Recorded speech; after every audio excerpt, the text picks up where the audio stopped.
There we go. Today's our last day of instruction, I suppose. There's one more class meeting on the schedule. It's Thursday. I won't be taking attendance at that. Attendance will be optional. The intent is to let that session be a workshop for folks who are having trouble with writing. A big clue, something that would help you to know if you need to come in to get some help with your writing, is if you could get a grade back on your first writing assignment. This is something that I am working on, and my expectation is that I'll have it done before Thursday's class. Right now I had printed them off, not printed them, but saved them all as documents and going through over the weekend. I should be posting grades later this evening and tomorrow. So you get some sense on, reflection final draft number 1, and that'll give you some clue about how much help you might need for reflection final draft number 2. Is anybody not okay with that being due May 2nd? May 2nd? Yeah. That would be awesome. I thought Yeah. it was due this Friday. Be due this Friday? No. We're all the way to Tuesday, and I haven't even I don't think I've even posted the assignment. But May 2nd, that'll give you some of the weekend and some of next week as well to work on it. And I'll be making myself available on May 1st and 2nd, and hopefully, by email as well. Anybody who wants to come in and talk to me in my office hours, that might be a better sort of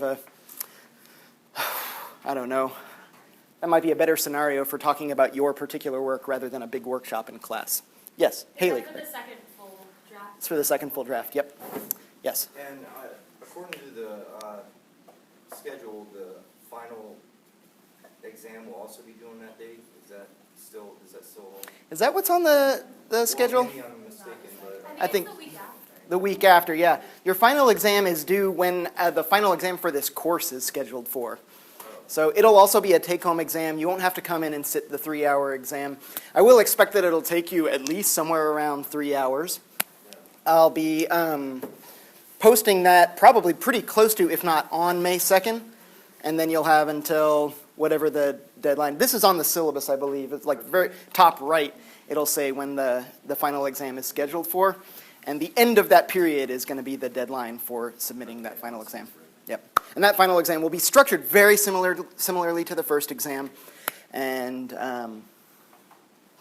obviously the topics will be slightly different, right? Instead of all the early stuff, it'll be on the material that we covered in the second half of the semester. The stuff on political theory. Yeah, Andrew. For the first exam, I actually got the grades, but I don't know if you had comments on the documents themselves or anything like that, or if you kind of just... As a kind of a logistical necessity of getting through them in a timely fashion, which I realize how strange it might be to say in order to do this in a timely fashion when it was still really, really slow. This is something I work on every semester, trying to get faster about getting exams turned around. It means that I just can't give comments. Otherwise, I'd still be grading them. If you want individualized feedback, if there's something that you're just kind of I lost points here, but I don't understand why I lost points, there's a rubric with it that kind of breaks down which questions I ding you on. You can contact me by email. You can come in for an office hours visit, and you can ask me about that. Let's not make that the topic of conversation on Thursday. If you come in for that optional meeting, I want that to be about helping folks who are having trouble writing. Yeah, Haley. The history finals due Thursday the 4th. Thursday the 4th? So not a whole lot of time then. Yeah. Now I'll make an effort to post it before the 2nd then to give you a little bit more lead. Yep. And we can submit it anytime before then. Anytime before then, yeah, that's right. You don't have to submit it right at the deadline or right during the period or anything like that, just as long as it's before the deadline. Does that seem amenable to everybody's scheduling needs? Yes, Justin. you're saying that Final paper will be due midnight May 2nd, and apparently exams due May 4th. You have everything you need to be working on the final paper. I'll post the specifics for the assignment, but it's pretty much the same as final draft for the reflection final draft number 1, right? It's pick from the ones that you've done as earlier drafts, as first drafts, and write it up nicer. Yes? And we'll have an exam that'll be similar in structure to our first exam. The theme obviously will be a little bit different, and that'll be posted. I said May 2nd. I'm going to do my best to give you a little bit more lead, maybe possibly over the weekend before May 1st. I'll get that posted. And you just need to complete it and have it submitted via Canvas before the deadline, which is May 4th. Haley, what time did it? I'm not No? sure. Okay. We're not in class. No, you're not coming into class for the exam. I believe it's in the middle of the day. I don't think it's 6:30. 6:30? Yeah, all right. That's up to them. Also, are you dropping one of the reflection, the 6 out of the 6? Ooh, that's an interesting idea. Because I completely see the one Friday. It would be, I went to the beach and I was going to do it there, but then but what of the people who did all of them? I mean, Should they get some sort of recognition? You dropped one last than your other. I know. Yeah, it's not on the syllabus, so yeah, I'm certainly not beholden to. We'll see how I'm feeling. Okay. And that way, can I still turn that in draft credit? That's what's really good. Yeah, as long as it's not from like the first half of the semester. If it's from the first half of it, like when we have an exam, that kind of like resets all the late work policy, because the whole point of doing it late is to do it like before you're held accountable in some sort of summative assessment. And half credit means you would get a 50. If you got a 100, yeah, which if they're drafts, so if you do them, yeah, it would be a 50 rather than 100. Yes, Andrea. Just to be super, Alexandra, I did it again. Alexander, sorry. just to be like super clear, there are two different things here. There's the final draft for one thing and an exam. There's the final reflection draft, number 2, and your exam. Neither of which has been posted as an assignment yet, but will be soon. And They're due May 2nd and apparently May 4th, respectively. Yeah. you're going to post the exam on May 2nd. I'm going to hopefully post it earlier than May 2nd. And is that time like 6:30? Is that a... That's a pretty hard deadline. The thing that gets me about this, too, there's always a part of me when I'm like grading exams, because it takes a while. If somebody gets their exam in late, but it's before I've finished grading, it's really no skin off my ass to like go ahead and grade yours and toss it in with the rest. What always bothers me is that I know there's like some student, and sometimes it's easy to pick out who these students are, who get right up to the deadline and they're not finished with the exam and they're like, well, shit, it's due, so they submit it. And that person, compared to like somebody who just says like, oh, I'll take a few more hours, I'll take another day and submit it, it doesn't seem fair to grade them according to like the same criteria. Does that make sense? So yeah, that's going to be a pretty hard deadline. If you find that you're having, and this kind of like maybe goes without, hopefully goes without saying, but maybe I'll say it anyway. If you have some sort of extraordinary barrier to getting the assignment done on time, the sort of thing that you would assume a reasonable instructor would make some sort of accommodation for, let me know as soon as possible, and we'll see how reasonable I am and how reasonable your request is. But like Does that extreme deadline, laziness count? Hold on, what? that deadline couldn't be like scooched to 11:59 like all the other deadlines, like on campus, like that could be a thing. Scooched. Nah, That's more. nah. 6:30 is such a random time. It's not a random time. It's according to like what was decided by the university, so that there's like an exam period for every class. I don't want to make it at a different time and have that time be when you're scheduled to be in class taking some other exam. I booked a flight to be due I booked a flight for literally 1 hour after I had to hand it up. Because you read the syllabus. Yeah, I literally had to stay here like 5 extra days. That's a novel idea that I suggest everybody entertain before you start booking your travel arrangements for the spring. Go ahead and look at the syllabi for your classes. Make sure that you're not going to miss anything. You have no idea how many requests we get at the end of the semester for like, oh my God, I'm not going to be here. And usually it's like, I didn't make the travel arrangements. My parents made the travel arrangements. And to them I say, perhaps it's time to free yourself from a self-imposed tutelage, which starts to transition to this. Ryan, in answer to your question, does extreme laziness count as a good reason to be late? No. Not a justification. It might explain why your submission is late, but that doesn't give me cause to grade it on a different criteria. Okay, Immanuel Kant. Our good old friend Immanuel Kant, who in many ways is this pivotal point. I tried to kind of portray him as such in the first half of the semester, this pivotal point that kind of makes a nice, clean break between early modern and late modern thought. There is definitely a before Kant and after Kant. We didn't read Kant on politics, and some of the reason for that is because he's incredibly difficult on politics. And I say that hopefully with everybody realizing that that's incredibly difficult, even compared to where he is on metaphysics and epistemology, even compared to where he is on ethics. And it sort of seems necessary to get down Kant on ethics before you even try to tackle Kant on politics. And that's just too big of a project. We had enough things to do in the second half of our semester. But we can close with a nice kind of roundup, sort of an essay that gets at kind of what the whole course is about. It definitely leans more towards these political ideas. But the entirety of this course, the entirety of early modernity, could very well easily be called the Enlightenment, right? It's a period that has, a couple of different names.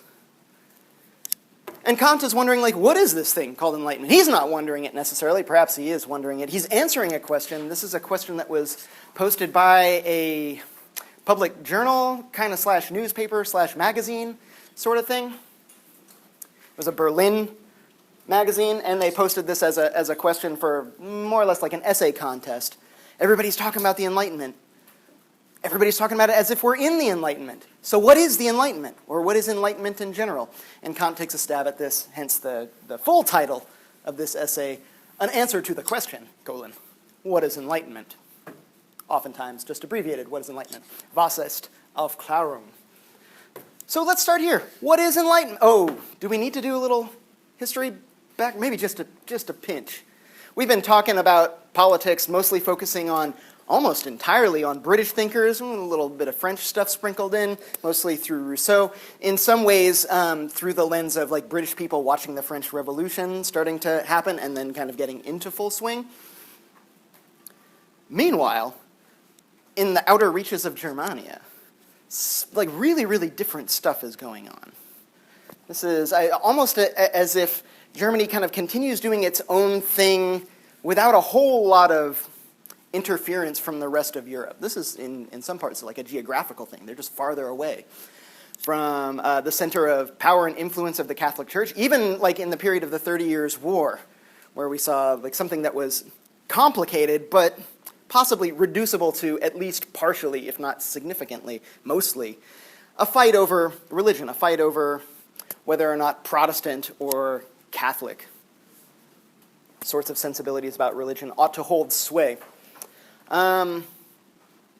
Most of the Protestants managed to maintain some serious foothold in Germany and Czechoslovakia. We saw Czechoslovakia was kind of the boundary. This is where Princess Elizabeth's father was deposed. Descartes was at this battle. By the end of the 30 Years' War, Germany is still kind of off on its own, doing its own thing, not so much under control of the Catholic Church. And it's a loose collection of kingdoms that kind of slowly start to kind of jockey and navigate and kind of try to come to relative power amongst each other, try to figure out ways to coordinate with one another and cooperate with one another. The Holy Roman Empire, is it's stumbling, it's staggering, it's barely holding on. We can think about this as one of the big moments in the beginning of the Enlightenment is the death of the Holy Roman Empire.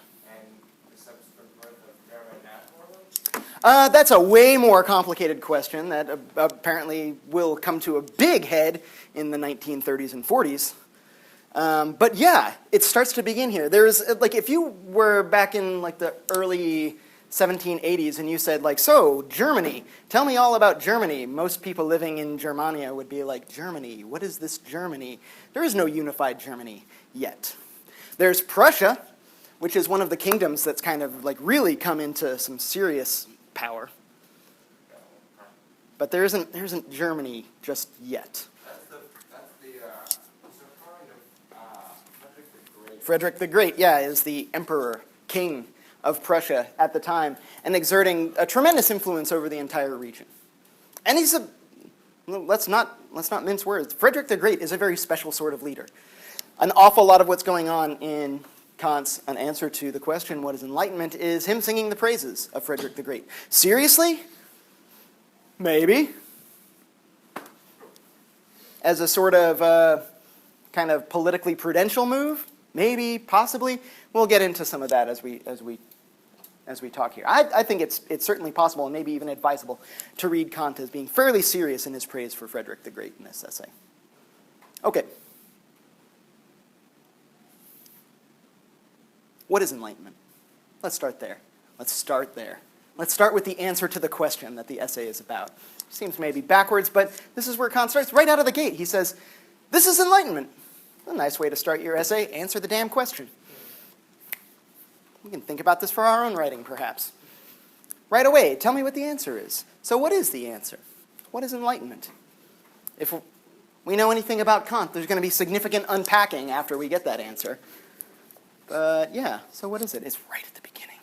Yeah, Andrew. Man's emergence from his self-imposed immaturity.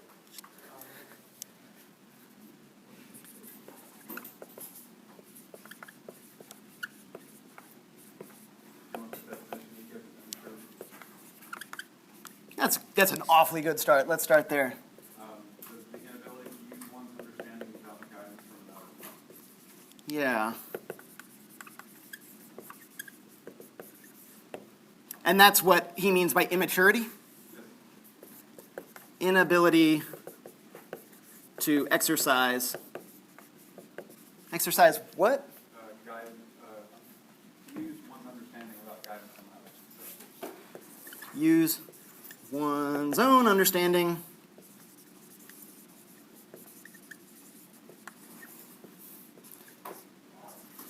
without external guidance.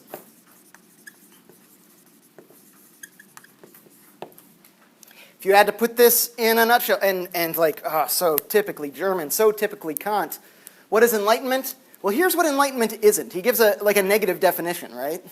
Where he says, enlightenment is the freedom from some self-imposed immaturity. He could have just said it's becoming mature.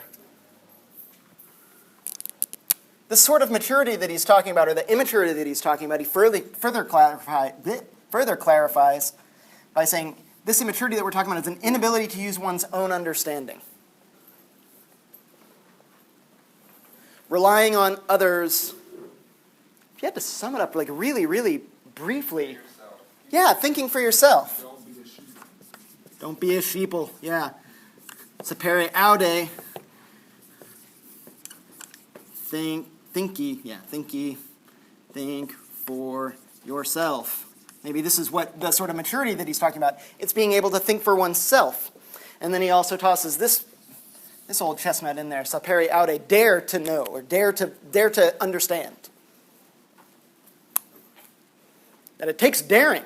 We'll get into this in just a second, but it takes some significant amount of courage in order to be enlightened, in order to free oneself from self-imposed tutelage. We get sometimes in some translations, I believe ours was immaturity, sometimes minority. I'll see that because,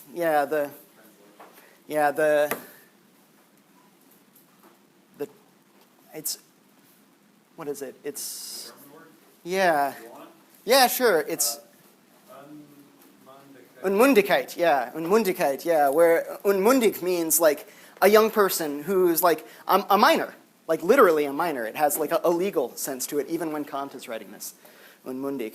And to be mundig is to be mature, to be an adult, to be in the majority, right? Capable of signing contracts, renting a car, buying cigarettes, all of those important things that one is able to do until you're 25. Well, you're unmundig in at least a fairly significant sense until you're 25. In the sense that like a car rental agency is concerned with. Yeah. Okay, so something I noticed. He laid out a number of examples when talking about the self-imposed immaturity in saying, like, after all, a man has a doctor to care after his physical body and a priest. Yeah, we're getting into the next thing here now. So yeah, unless anybody's got like further questions on like what is enlightenment. It's an interesting, by the way, I'll just kind of mark it. We'll have opportunity to talk about it throughout the rest of the period. But like this maturity, immaturity kind of lens that he sets up the analysis early on to be in terms of maturity and immaturity should be one that's already familiar to us. It's something that like all of our political theorists have dealt with in some way, shape, or form, at the very least talking about like what do we do about children? And in some very real sense, Kant is saying here that like unenlightened people are as if they're children, in the sense that they seem to not be capable of thinking for themselves. Capable, well, they seem to not willingly not think for themselves, right? They seem to be lacking in something that allows them to think for themselves. It's kind of directed towards the person who's unenlightened, right? If you're unenlightened, in some sense, perhaps it's your own fault. We'll get into like some of the subtleties of that as well. Yeah, Lauren? I was going to say choose. Choose? Is choose? Yeah. Would choose be the right word? Perhaps this is another way to look at the man who's born free and yet everywhere is in chains. Yeah. And we'll get to, obviously, freedom's going to be a big part of this as well. Thinking for oneself involves quite a bit of freedom. But before we get into the freedom, perhaps that's one sort of like limitation to one's ability to think for oneself. If you don't have the liberty required to think for oneself. Although I got like some serious questions about this as well. This is usually something that pops up at the very, very beginning of my critical thinking classes. We'll break down this question of like, what does it mean when people say everybody has a right to their own opinion? And somehow the conversation immediately veers off into something about liberty, something about First Amendment rights, perhaps.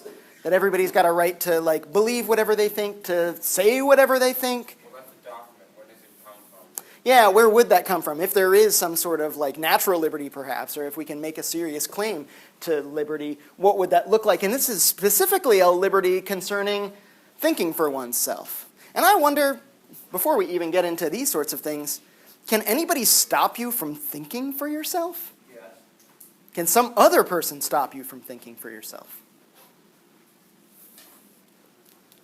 If I like disagree with you publicly and I'm like, I disagree, and then people are like, ooh, I have a right to my own opinion, as if I like maybe was trying to stop them from thinking for themselves. Are you asking whether they have the ability or whether their ability is legitimate?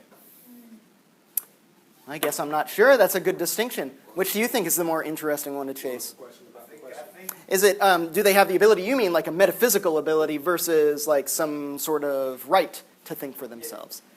no, I meant when you said, does anyone have the ability to take away my ability to think for myself? Oh, does anybody have, does this, I definitely think a force can be applied in such a way as to stifle your own ability to form opinions and have unhindered thought. However, externally.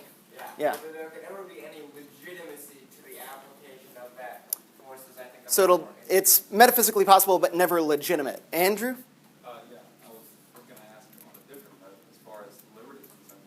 Would liberty be all that important? Say you believe there are people who just could not come to the determination that of thinking for themselves. Are there people that just physically can't do it? They just can't do it. Well, yeah, certainly like those with severe cognitive disabilities. Or like even people who are well and able, but by their, I guess, nature, where they were raised, not to get into the controversy. Not by their nature in the sense of like they're born destined for it, but in their nature in the sense of like they've been born into it. Like Rousseau says, Wollstonecraft talks about this as well, that through bad education, or possibly even no education, you can become incapable of thinking for yourself. They don't put it exactly that way, but like it seems like Kant's going to spin it in that direction. This is about thinking for oneself. We might wonder, like, can this be stifled externally? Ryan, I'm sorry. That was similar enough. It was similar? Side of it. Yeah. Some people refuse education. Willingly? Yeah, It's a self-imposed. yeah. In Yeah. my experience, at least. That's an interesting sort of thing, yeah, to willingly refuse education. Perhaps this is exactly what we're talking about. I mean, that translation that we didn't get, but self-imposed tutelage instead of self-imposed immaturity. I can imagine some folks who reject education saying to themselves, like, why should I go into some like room in a building and have some dude like tell me what Kant says? I can think for myself. I don't need education. Conversely, there's a quote from Lee just shortly after the 30s that goes, anywhere in which they burn books, they will eventually burn people. So, like, the actual, like, processing of, like, elimination of knowledge and the, like, it's one thing, like you said, to say, I don't want to go in a room and have this guy yell at me about one content, and another thing to be like, well, all those people that we're going to yell at you about what Kant says, they're wrong. State authority says they're wrong, and we're going to like remove that opportunity because it's So this would be, there is an external barrier to being able to think oneself that comes from the illegitimate exercise of state authority Yes. to kind of silence.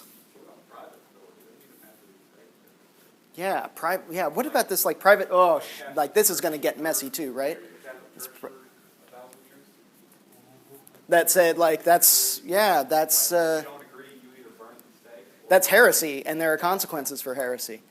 Yeah, that certainly seems. Ooh, but does it stop you from thinking for yourself? I mean, Galileo gets put under house arrest, but only because he's publicly proclaiming the superiority of the of the Copernican model over the Ptolemaic model. If he just keeps it to himself, and in fact, there's good evidence that he was told exactly this, like, believe whatever you want, but, like, keep it to yourself. And the interesting thing is that perhaps Kant would agree that he perhaps shouldn't have done that, which is...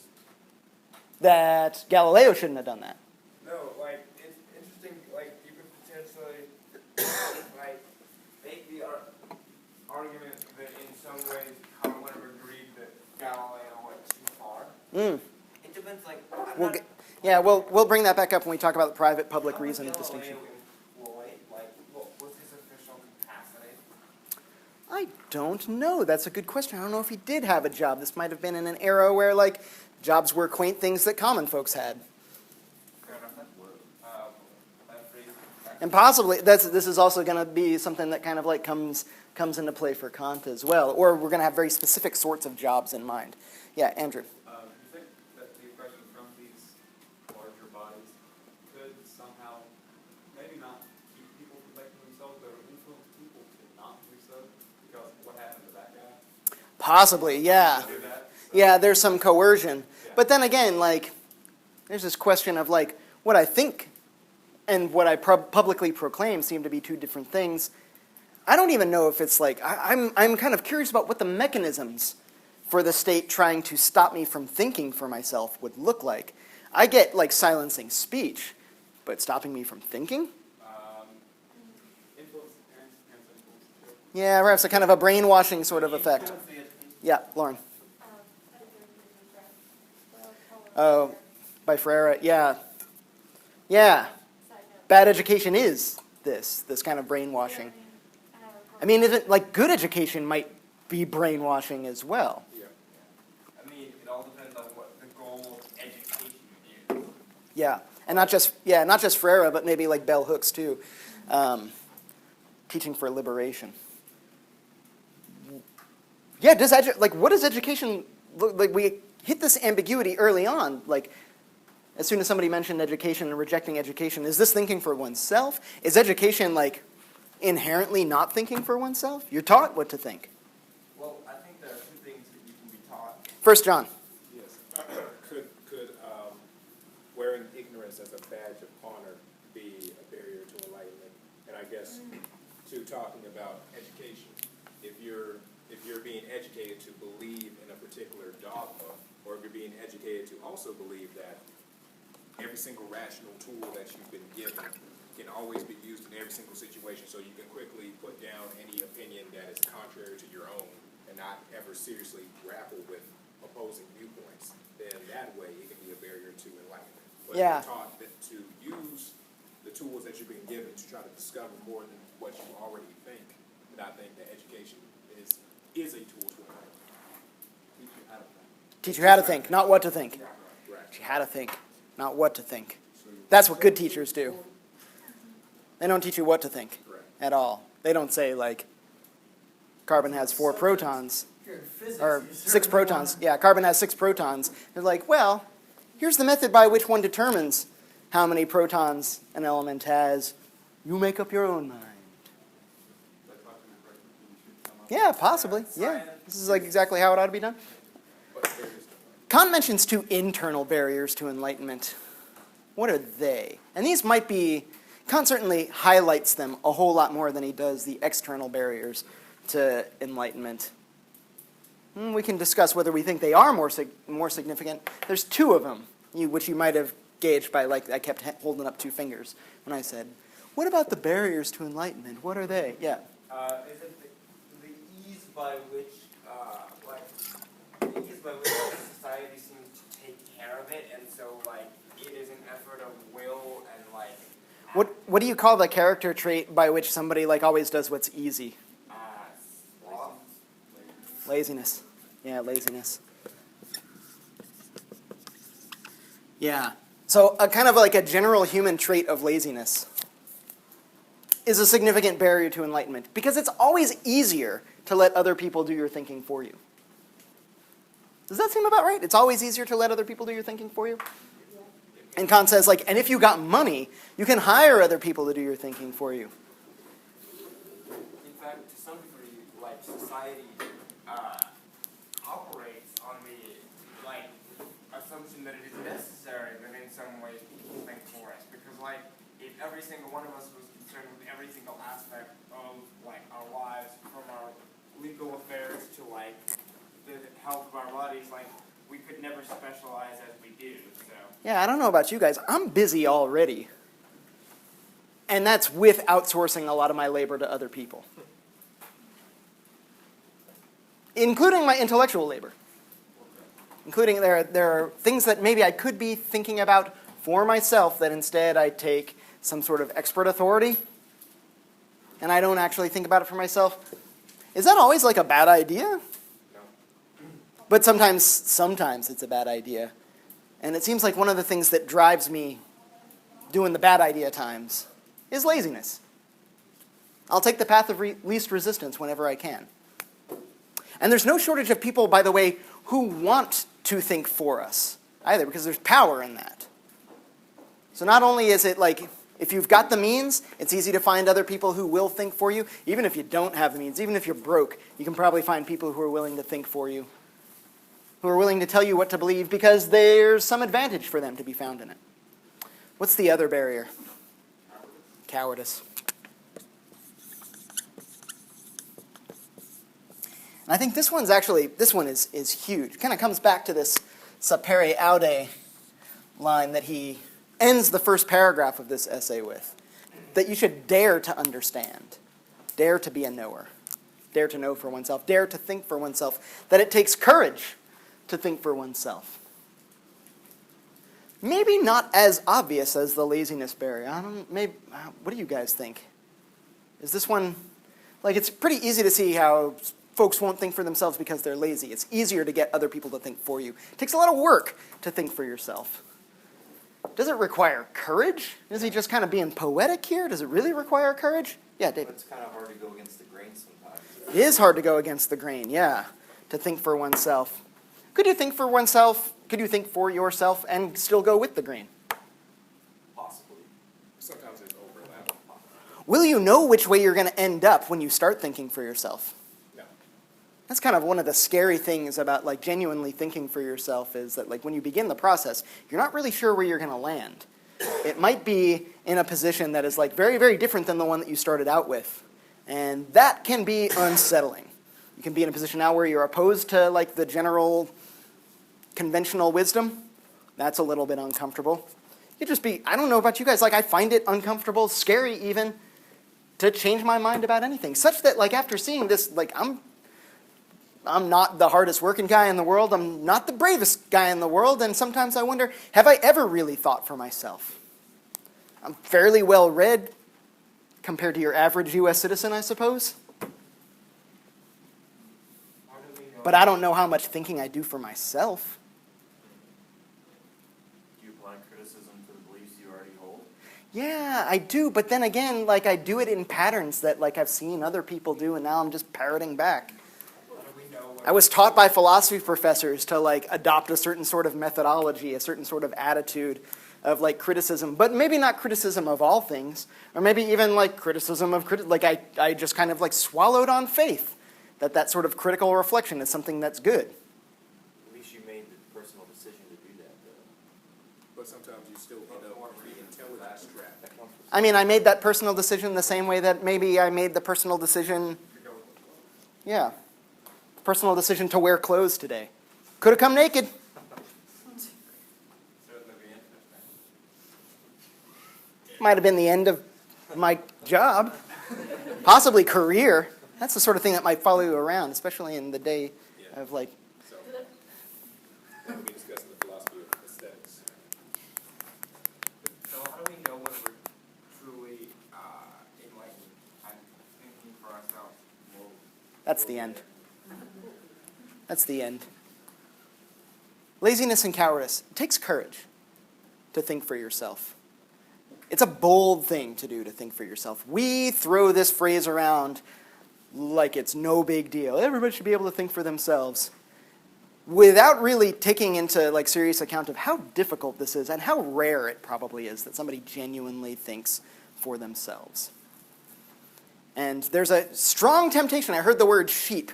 And Kant makes these kind of like domesticated animal analogies too through this. So like people who are unenlightened, people who are in this state of immaturity, self-imposed immaturity, are like farm animals, like domesticated animals in many senses, being led about by like a leash, right? And scared to like go forward unless somebody's leading them.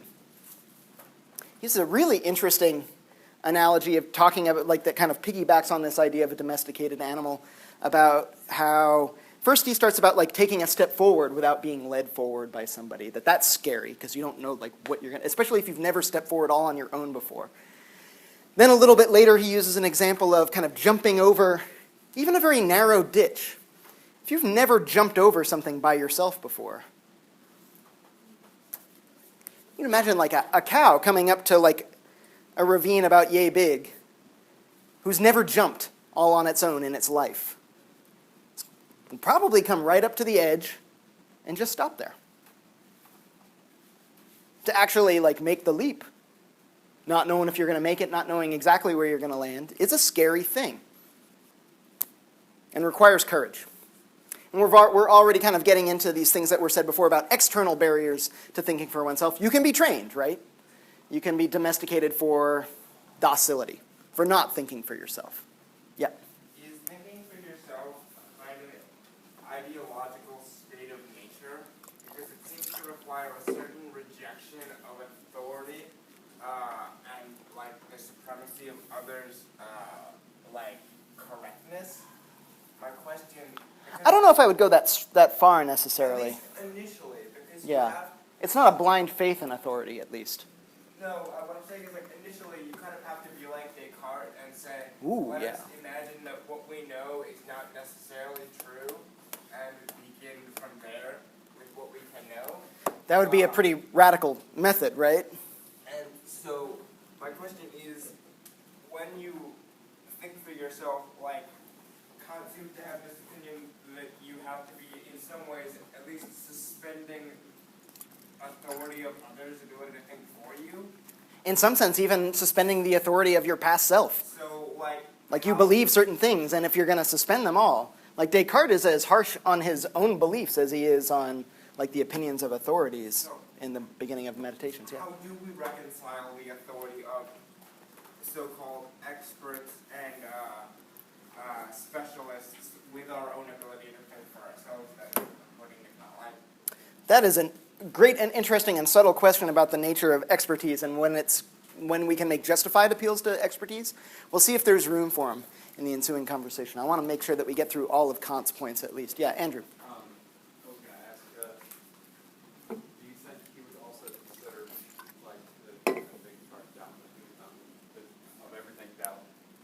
Would he consider that in and of itself, think to yourself, like a radical Cartesian doubt, as long as you're doubting everything? And as long as like you actually hold to that criterion. You've already taken the step of not taking something on face value. Huh. Would that be necessary? I mean, I don't know if that would be sufficient, but maybe it's definitely necessary to be thinking for yourself. Yeah, I'm not sure. And there's maybe even like a little bit of a paradox involved there as well, right? Even insofar as we're talking about like one's past and like present beliefs, where, man, to think for oneself, now, as opposed to like an earlier version of myself, yeah, this is really difficult. And this question of like how much needs to be suspended in order to actually do it is a an interesting and difficult one. Or can we agree that, like, if you genuinely did suspend all of your beliefs and come to new foundational beliefs through apodictic certainty, ones where you're just kind of like, there's absolutely no way that I could be wrong about this, my beliefs are clear and distinct, there's no, like, occasion for doubt here, that would be thinking for yourself. It's not clear that that would be the only way to think for yourself. Maybe there are softer versions of it, because we might be suspicious about how far you could actually get doing that. Descartes gives us good reason to be suspicious. He doesn't seem to get as far as even he thinks. Yeah, Ryan. It has to be the case that all of what we know at some point was derived from someone thinking from themselves, because you can't constantly appeal to. That's right. This was just came from someone else. I mean, it came from somebody. Perhaps it was like. We have information put in our head. Perhaps it was direct revelation from God. Correct. That's the source of all knowledge. And then, like, once that happens, then the person who got the revelation is the authority. And we all. We've already known everything, basically, we're just recalling things like the older. It's a bit more Platonic, I suppose. Yeah. But even, like, we can find Plato is saying very similar things to Kant. In fact, this kind of, like, movement from immaturity to maturity and the capacity to think for oneself, this looks an awful lot like the cave, right? Kind of leaving the cave in Plato's Republic. So, freedom. And Andrew made an interesting distinction between necessary and sufficient conditions. So freedom. Is freedom a necessary condition for enlightenment? Depends what you mean by freedom. Yeah, okay. What do you mean by freedom? Personal freedom? Kant doesn't get into a whole lot of definition of like freedom. But he does seem to be saying like freedom is important. If you mean like freedom. We're going to end up making some distinctions between like different kinds of freedom. Yeah. Sure. I'm going to say that if we're going to go off our recent readings, you have to have life, liberty, and probably property as well as rights that are protected and open to you before freedom is an option. Do you need property in order to become enlightened? You do not. You can be very enlightened in a prison cell. You can be incredibly enlightened in a prison cell. You can be incredibly enlightened possibly even as a slave. Multiple slave philosophers throughout the history of philosophy. Fascinating philosophy generated by slaves. Yep. Maybe you just need to want to be alive and be pursuing what makes you happy. You don't have to be pursuing what makes you happy to be enlightened. Pursuit of happiness, maybe, not property. But life. Look, can we start there? Life. You need to be alive in order to be enlightened. Okay, fair enough. You need to exist in order to be enlightened. I'm enlightened, therefore I am. But what about, now liberty is the second one. Do you need liberty in order to be enlightened? And is it necessary? Is it sufficient? If there's liberty, will people inevitably become enlightened? Because Kant has just given us a whole lot of reasons for why people tend not to become enlightened. And they're as familiar today as they were in the 1780s. He even goes so far as to say, like, you know what? It's not all that likely that every single individual is going to become enlightened. This would be a surprising thing to happen, but like way easier for an entire population as a whole to become enlightened. Whoa, that's a weird way of putting that. What's the difference? Like the difference between like a society becoming enlightened versus an individual becoming enlightened? Don't all of the individuals within the society have to become enlightened before the society becomes enlightened? No. Ooh, the general will needs to be enlightened, and Kant doesn't use that terminology, but that's a great kind of like borrowing of other people's phrasing. I think he would probably agree with that. The general will needs to be an enlightened general will. Otherwise, we can go back to Rousseau, in which case we would say, like, doesn't seem like an actual general will in that case. But yeah, the general will needs to be what, like a product of thinking for oneself? What would security fall under, by the way? Like, because I was thinking, like, even those that don't have much in the way of property and choose to live rather simple lives, they still must have a security of, like, being able to, like, live that way, provide for themselves, or be provided for, like... Yeah, I see where you're coming from. Sort of have to be met, and that's, like, not entirely life, but, like... Although an awful lot of security is like security for like one's safety, the sake of one's safety. I think maybe easier to think of security not as like a separate right, but maybe making a distinction between positive and negative rights. And this is the sort of thing that would get fleshed out in a proper political philosophy class, which we offer, and I don't teach. People who are way better on political philosophy teach it here, yeah. His, well, at least from the translation, his exact words would be the freedom to use reason. Yeah. So we need a specification of what kind of freedom. Because Kant does seem to be suggesting that like some sort of freedom, as long as it's there, it's necessary for enlightenment, but also kind of sufficient for enlightenment. As long as it's present, enlightenment will kind of happen within a society at least, on its own, naturally, without a whole lot of like effort or intervention. It's kind of inevitable. But it's a very specific kind of freedom that he means. We have this distinction between the freedom with respect to private reason and the freedom with respect to public reason. Kant says only one of these is necessary and sufficient for enlightenment. Before we even get to which one of those is the necessary and sufficient one, what is the difference between these? Because holy moly, is this not an unnecessarily complicated distinction? Perhaps like what makes it more difficult than it needs to be. Well, that seems a little bit unfair, but that he's using private and public in a very different way than we might be inclined to. Did anybody else, when reading this business about private reason and public reason, get the feeling like it seems like this is upside down? He's got it backwards. What is the difference between public and private reason? Yeah, John, you asked the question when you came in. Like, what is he talking about with public and private reason? Anybody want to give a shot at it? Yeah, Garrett. I could have it backwards. It's entirely possible. Backwards is easy to fix. You just like swap a root, but yeah, sure. So it seems to me that public reason would be what you're allowed to exercise simply like in society. Yeah, that's the one that you need the liberty for, right? Yes.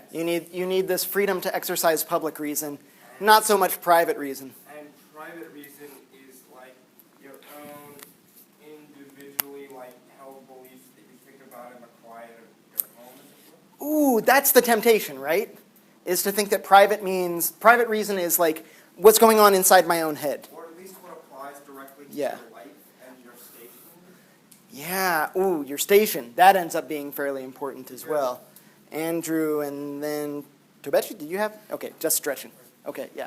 I see private could also be like, I don't know, it's kind of easy to, we're all not that old, probably came out of the house a couple of years ago, but, kind of your private affairs is like, how your parents might influence, what you're allowed to express or, There's a restriction that has to do with privacy. like there, or maybe with, other private affairs, like with organizations that have church or, religion or whatever. You probably, if you went to church, you probably wouldn't be held to kind of express certain beliefs publicly in the church, or privately in the church. But Yeah, public. Like, if you're not allowed, would it be right to like have some sort of restriction on the public use of reason in certain circumstances? And those are private. What seems so like weird about this is I think we're totally accustomed to thinking about like what I do in the privacy of my own home is my business, not the government's business. So if there's like a necessity for a sort of like an unlimited liberty with respect to one of these two types of reasons, it seems like it would be the private reason. And for that matter, we might even start to get into territory that I was trying to explore early on here in today's session, where I was wondering, like, is it even possible? Like, how metaphysically possible is it for like the state to exert some sort of like serious coercion on how I privately think to myself without sharing it with anybody else? I think understanding could come from the quote that he uses in the reading. Yes, let's start there. Argue, well, this is the quote that he do brought not up. argue brittle, do not argue petty. I was Yeah. actually going to go with the quote that he has, argue about as much as you want, about whatever you want, Yeah. but obey. But obey, yeah. And the idea that like, I think, Yeah, we get told don't argue, obey an awful lot. And Kant seems to be saying like, no, argue, but obey. And argue in like a certain kind of delimited I context. think the idea is that like, we are not to let our, public reason is the place for questioning what it is that is currently accepted, but private reason, like, that is the things that we do to make the world run forward. Private reason. Maybe not the world even, but Society. yeah, society maybe. And what's the difference between society and the world? Could be, at the very least, kind of identifying that a society, a civil society is like my civil society, as opposed to like a greater public, which would be like the entire world. This is one way, I think, of getting a little bit clear on why it is that Kant calls this one private reason and this one public reason. We can think of private reason as concerning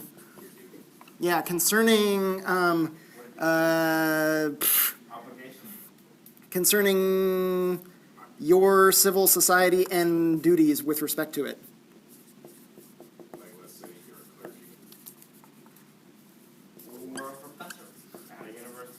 Yeah. So let's kind of, Kant gives us a couple of examples. Lauren, did you have something earlier? I just had a quote from the reading where he says that a citizen cannot refuse to pay the tax levied upon him. The permanent censor of such taxes could be punished as a scandal of unconstitutional disobedience. Nevertheless, this man did not violate the duties of a citizen if, as a scholar, he publicly expresses his objections to the impropriety or possible injustice of such levy. So this is the argue but obey. And when you argue as a scholar. You don't pick a fight with the tax collector. When the tax collector comes around, so Kant gives us 3 examples that he kind of rehearses a couple of times. One's the tax collector, the other is like the military officer, and the last one is the clergy. You're not trying to win by force through sheer like strength. You're trying to win by the reason that you express in the public. Perhaps, but even that like is to be like relegated to a very specific delimited space. Yes. That it doesn't make like, it's not even like, I could say that in my argument with the tax collector, I'm trying to convince him through the clarity of my reasons to not make me pay the tax. And Kant would even say like, that's not even quite right. We have the tax collector who says, don't argue, just pay. We have the military officer that says, don't argue, just do the drills, just march. Does this seem about right, by the way?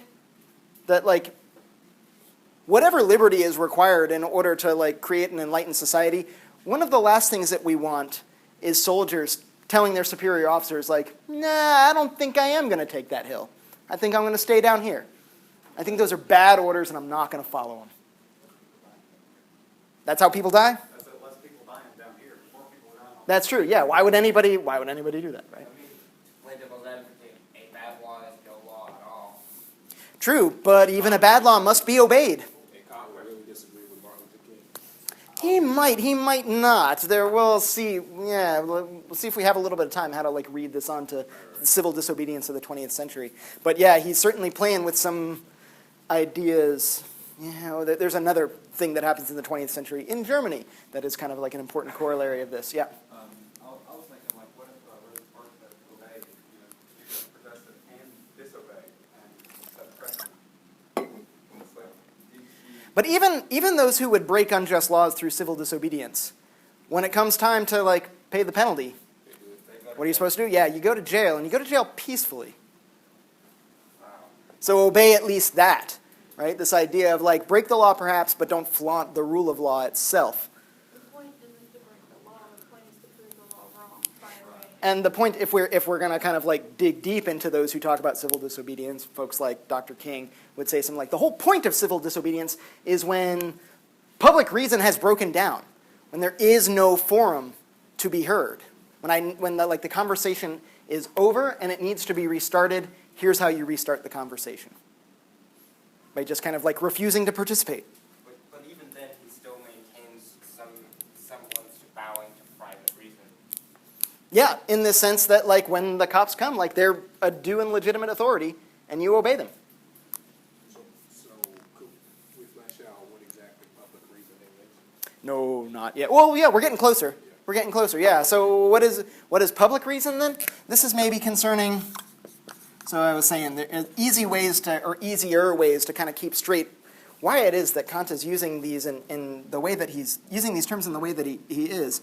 It's concerning maybe cosmopolitan society.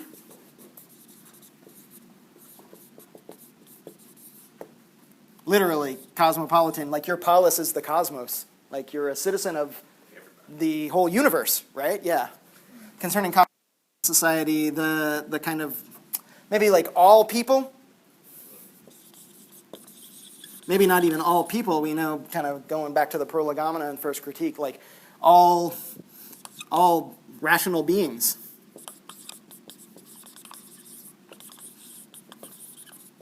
This is a really interesting distinction that, like, seems to have not been made just yet in any of the other political thinkers that we've seen. This idea that, like, you're a citizen of the world in addition to a citizen of, like, a particular society. And with respect to your civil society and the role that you play in it, you're expected to do your fucking job. So, And, like, if you're like, but I don't like the rules of my job, Kant says, like, tough. You do your job. And outside of that official capacity, you say, this sucks. what does that mean for the excuse of, I was just following orders? Yeah, so let's come to so one of the things that we're thinking about this here is that, and Lauren identified that it seems like he's got like a scholarly sort of a context in mind for this. That what he's thinking of here are like people who publish articles in newspapers and journals, and folks who are like part of a society of letters who are like reading David Hume over in Scotland, and they're reading Jean-Jacques Rousseau in Paris, and Mary Wollstonecraft and like Thomas Hobbes over in the UK. We're reading people across national borders. And there's a movement, there's a like a thing called Enlightenment that seems to be happening across the board. Some sort of community of interlocutors this is what public reason is all about. And that maybe helps us get some idea of like why we would call this public reason, because it's big. It's much, much bigger than just civil society. It's even publicer, if you want to think about it that way. Yeah, perhaps. Private reason concerns the role that you're playing. And if you want to think about it in this way, like most people, the roles that they play in a society are ones that are kind of like restricted sorts of interactions with people. If you are flipping burgers, you have a very limited sort of like set of interactions that you have in the capacity of flipping your burgers. It's a little more private in the sense that it's a restricted set of associations. And if you don't like the way that you're told to flip the burgers, Kant says, tough, you flip the burgers, you can complain about it outside of work. And that has to be, that needs to be a possibility. We might even say something like, would it be so terrible if we didn't have this? If we didn't have these restrictions on private reason? These are like incredibly restricted. There isn't that sort of liberty that Kant is calling for with respect to public reason with private reason, and it seems almost as if Kant is intentionally setting this up. There's a bit of a conservative streak here that says like, no. When it comes to like these private contexts, you obey. And you do your job without sort of any critical engagement. I mean, I can see his argument, but his argument being that if we're pausing every moment of duty to ask if and to object, then nothing will ever get done, because typically issues that we raise to the public reason take a matter of debate and discussion. And so if in our every moment of being asked to carry out our duty, we say, well, I don't know, is this right? I don't know if this is entirely right. Like, nothing will ever function. On the other hand, Perhaps, yeah. coming back to, we used to say the Nuremberg trials, I was just following orders. Yeah. Under that assumption, like, the soldiers were justified in that defense, I mean, you can argue that if they didn't protest after each summary execution, then perhaps there's an issue, but still, there does lend some legitimacy to the defense if I was just following. Yeah, so there were at least two things going on there, right? One is about like whether or not society functions. That's one end of this, right? And Kant definitely seems concerned with this. There's like always this kind of Hobbesian counter to all of the liberty that goes flying all over the place with like Locke and Rousseau. There's always this kind of like, yeah, but like total anarchy is awful. How do we know? How do we know that total anarchy is awful? Because we've seen it from time to time. Hobbes saw it in the form of civil war. In a couple of years, France is going to see it. A couple of years after like what Is Enlightenment is written, France is going to see the reign of terror. That is not pretty. You can't have absolute anarchy. It's bananas. It's bananas with nuts. Like rainbow sprinkles. I know that sounds delicious. It's terrible. You can't have that sort of anarchy. Society still has to function. There has to be some, just in the very sense of like the way that Hobbes talks about like the authority of the state has to be powerful enough to coerce people with violence. Because there are always going to be people who are going to say like, I don't want to do that. I don't want to play along with everybody else. I don't want to do things the way that I'm told to do things. And maybe they're right to object, but they can't just stop participating. They can't undermine the legitimacy of law itself. So there has to be something like this. We can also think about this as perhaps like a prudent rhetorical trick, or maybe even something that's part of Kant's own sensibilities about these sorts of things, where there's this kind of growing push towards liberty all over the continent that's kind of a little bit late in getting to Germany, but it's coming nonetheless. And one of the things that Kant is trying to say to those who are in power is like, it's not that scary, by the way. Like he refers to the free exercise of public reason as one of the most innocuous forms of liberty. That like it does not threaten the social order in the ways that like people, like this one doesn't threaten the social order the same way that this one does. Making this distinction, he kind of offers a way for conservative types to kind of be placated in the idea that like it's not going to be total anarchy, we're not going to have reign of terror, but at the same time we're making like a pretty significant nod, and in this way that Kant says like it's the only one that we need really. It's like, and it's sufficient all on its own. If we make this nod to like the free exercise of public reason, in an academic sense, perhaps in like something broader, like a truly public reason where everybody participates, not just academic types. As long as there's that, then there will be progress. There will be progress, and there will be progress in the direction of enlightenment. More and more people thinking for themselves. Are we buying that, by the way? Oh, sorry. And like that. Here's the last thing that Garrett has brought up a couple of times now, and like you're right, it's unavoidable. Plenty of critics of Kant have like pointed to this passage in particular, saying like, here is, if not the beginning, it's like one of the like major codifications of this. We were gonna kind of like we've done this with the British and the French already, so why not the Germans as well? There's a like remarkable German cultural faith in bureaucracy, mostly because their bureaucracies are really well run. You have like other places where, like, I don't know, Italy, their bureaucracies are very poorly run. And there's like comparably very little faith in those bureaucracies. University bureaucracies, I found, are a nice mix of like the German and Italian sense. The bureaucracies are poorly run and everybody has an incredible faith in them. If you ever go and say like, I have some exceptional case that this policy doesn't seem to be designed for, like the person who's working at some desk at an office is going to be like, sorry, I can't help you. That's not the way things are done here. Maybe I'm being unfair to university bureaucracy, but yeah, that like seeds the sows of like I was just following orders. And if you want to follow this all the way to the Nuremberg trials, if you want to follow this all the way to like Arendt writing about Eichmann in Jerusalem, the excuse that's given is a really straightforward one. I was following orders. I have a duty as a citizen to not exercise my own idiosyncratic reason privately. I reserve that for the public sphere. Now, to be fair, Eichmann wasn't writing letters to the editor on the side saying, like, I think this whole like final solution thing's a bad idea. But his defense is, like, I was just following orders, and it seems as if Kant is saying, like, you've got to follow orders. Yeah, Andrew. When did you say it would be okay to stop and question those orders? Like, say, the chancellor says. When you clock out. No, what I'm saying, like, what about on the battlefield where there is no clocking out? That you're doing your duty. Yeah, you finish the battle.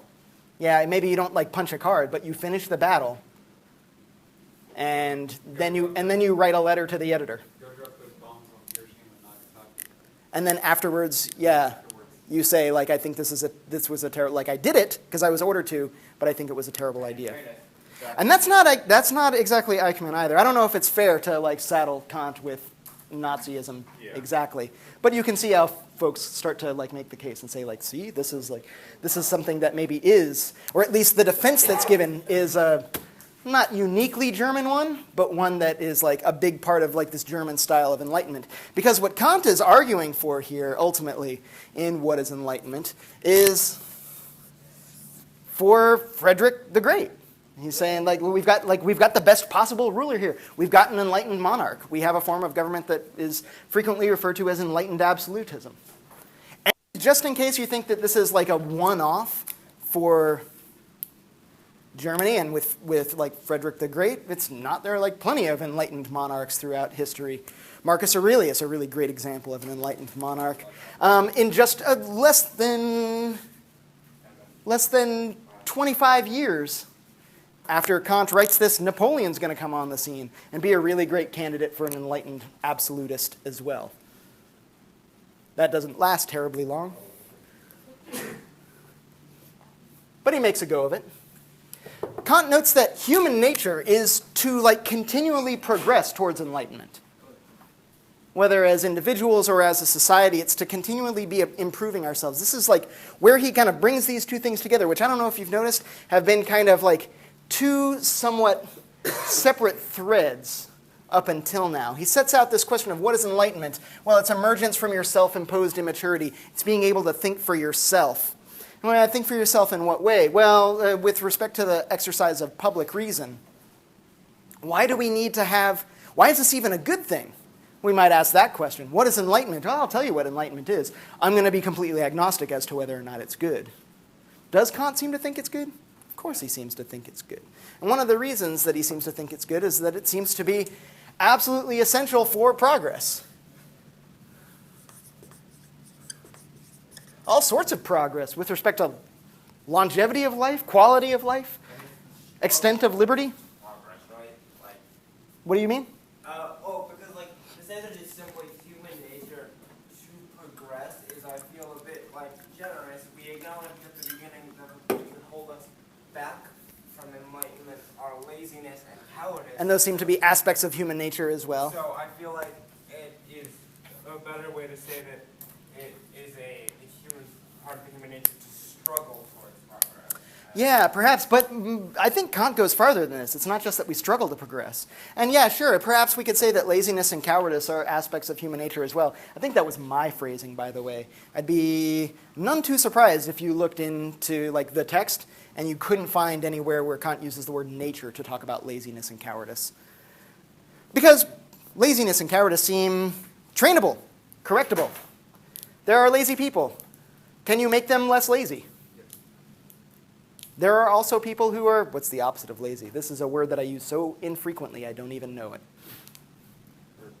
Hard-working? Yeah. Diligent? Ambitious? What's that? Just like an everyday version of workaholic, somebody. Yeah, that's like into like the vice to the opposite side, right? Yeah. So if we want to like go like full-blown Aristotelian, we can say like laziness is a capacity. We can become lazy. We have the capacity to be lazy. There's also such a thing as being like too hardworking with no regard to whether or not it's like good work that ought to be done, or no regard to whether or not it like makes me unfit for other aspects that I require in order to flourish and be a happy human being. So the mean is somewhere in between, and you can train it through the development of habits. Say the same thing about courage and cowardice. There's another extreme on the other side, this recklessness. So maybe these things are trainable, and if they're changeable, I don't know how much we would want to call them nature. where nature seems to have this kind of sense of unavoidability to it. And this is what Kant is talking about when he's talking about humans' natural destiny for progress. Destiny for progress. There are religious overtones all over this, and like I think to read Kant properly on any topic is to recognize that there are religious overtones going on there. He's always trying to adjudicate faith with reason. He's always trying to adjudicate liberty with obeying authority, as he's doing here. To, of course, just be the modernist. A lot of the modernist agenda that we've looked at Seem to do what? Trying to balance trying to these two. liken faith with the appeal for reason. That's right. Although we could definitely see like a lot of early modernity at least as like a big swing in the direction of reason, right? That maybe here towards the tail end of this early modern era, we're getting Kant giving us a little bit of a recap, but also like a warning to say like, let's not swing too far the other way. There's got to be something to temper this liberty that stops us from completely falling apart into utter anarchy. And Kant, like many of our other like philosophers, is going to say that like reason is a really big part of what ties us all together.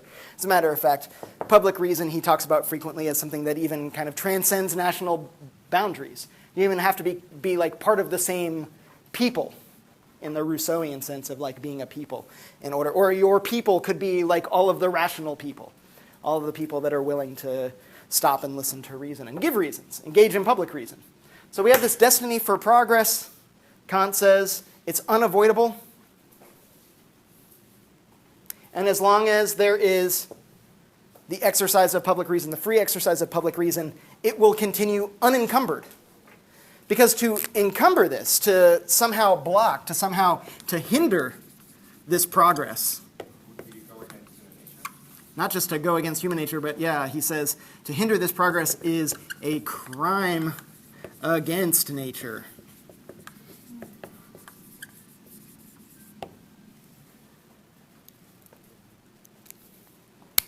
First, are you buying this human progress is inevitable? I mean, I'd like to think so. I don't know. History seems to bear it out. Yeah. History confirms that human nature is, or like human progress is inevitable. We get better and better and better all the time. And the whole point of public reason, Kant says, is to critique institutions so that like we can change them and we can get better. Progress requires change after all, right? You need an enlightened absolutist monarch. Do you need an enlightened absolutist monarch? You do not. Is this enough? Like, as long as you have a monarch who has absolute power, How about that first word? absolute executive power, as long as they're enlightened, can you have the free exercise of public reason? Kant says, like, we got it here. We've got it in Prussia in the 1780s. Frederick the Great is great. Yay! The issue is perhaps, but as is always, I think, the case with absolutism, absolutism is more vulnerable towards the loss of. You can lose the enlightened part. Yeah, like. Yeah. More vulnerable than what? Than democracy? I would. Is democracy automatically, it's not absolutism. Is it automatically enlightened? No. No. But when you have enlightenment, I think it's easier to maintain than it is with a monarchy, especially with an enlightened absolutism. That enlightenment is very much embodied oftentimes in a single individual, as is often the failing of many great empires and kingdoms. When the old monarch dies, in that single death, you can potentially lose the enlightened nature of the government. Whereas if it is borne out in many individuals and in the people that choose to elect them, then it's more society. You can temper the risk of like some sort of catastrophe, right? Yes. But consider this as like we close, and like have to choose my last words here carefully. Consider this. How frequently do we think, like when Kant comes to this question at the very end, do we live in an enlightened age? What's his answer? No, we do not, but we're on our way. We're making progress. We can maybe think of enlightenment as a verb. We're kind of like in this process of becoming enlightened. I'm not even sure what like complete enlightenment would look like. It would presumably involve everybody thinking for themselves and agreeing with one another because we've like perfected humanity. Are we, 21st century Americans, are we living in an enlightened age? No.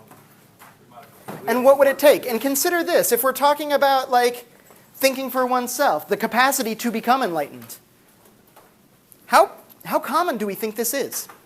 Do we think this is the sort of thing that most people possess as an ability? Do we think it's the sort of thing that most people are capable of achieving? There's large pockets of the population that are and are not, do and do not seem to have the capacity. The character of our public discourse, the way that we use reason publicly, and the way that we train people with or without the ability to think for themselves, taking seriously what a tremendous task that is. These seem to be big societal barriers, I think, for us to becoming more enlightened.